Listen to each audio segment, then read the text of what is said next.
Mummy બોલો બેટા, જય શ્રી કૃષ્ણ, જય આજ્ઞા મારા, જય દ્વારકાધીશ, હર હર મહાદેવ. કેમ છો બધા મિત્રો? મજામાં? સ્વાગત છે તમારું અમારા મિની બ્લોગમાં. આવી જાઓ મિત્રો.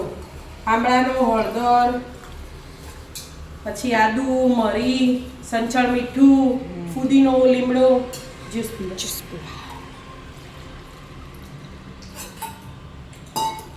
પપ્પા પપ્પાના લઈને આવો ગ્લાસ ને પીવાંકા રેડ ચા એનું ગ્લાસ ને એનું એટલે વાટકી જેટલો જ થાય.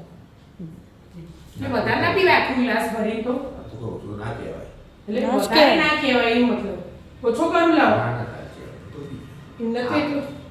આ તો ભરેલું છે ઈ હોય તો ચાલે જ છે થઈ ગયો માં તો ના પીવાય. માર તો નામ છે આ જોજે નહીં પીવાનું. એનાનું શ્યામનું નાનું. સ્કીન વાટકી નાખો. પીવું જ ના હોય નાટક જ પત્તો નહીં વિદ્યાન પપ્પા કલાક ચાલુ પીવે. બધા માપ સર જો આ વિદ્યાન ભાગનું. એટલે આપણે માપ જ હોય. થોડું પપ્પામાંથી અમરેડી બધા નાઈ જાય. પણ આ વિદ્યા આજે પીવા નહીં. પપ્પાના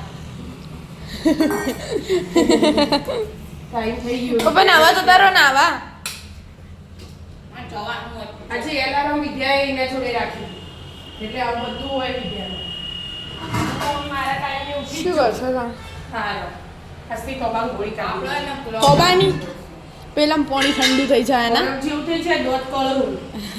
એટલે મેં કીધું એના કરતા પડી છે તો કાઢ દેવા દે ને. શિયાળામાં તો ચાલો કબાની બહુ હારી. મારા પપ્પાએ આલી. સાગર પણ નળની તકલીફ હતી ને. પેલો તોબાનો નળ હતો ને લીકેજ કરતો હતો. એટલે અરે શ્યામ લગાવી. કાલ લઈ આવ્યો ને લગાવી દીધો શ્યામને. સારું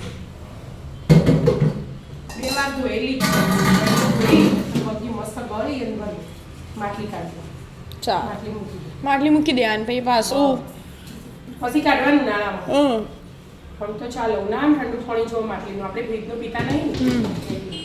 પીર્યા હા તડકો રડો લડે તાણ આપણે હા ચા પીવા બેહીએ રાધે રાધે